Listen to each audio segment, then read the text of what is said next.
Hi there everyone, welcome back. In this video, I will show you how to do text to speech in CapCut PC. So let's get started. First of all, let me just show you real quick how you can do that. First of all, you need to go to the text.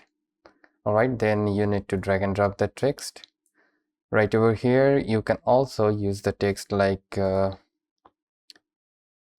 these one. You can also select that, but I will go with the plain text. Okay, and let me just type something real quick. Welcome to my channel. All right, so now we will use it as a text to speech. Let me just scale a little bit down. All right, then here is the text to speech option. Just go to the text to speech option, and here you can see here are lots of options for your vocals.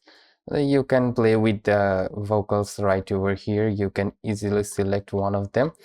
So I will first go with the Jesse one. Welcome to my channel. I think you have heard this voice, right?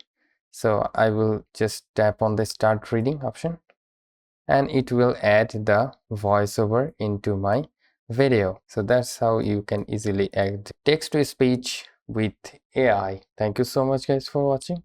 Have a great day.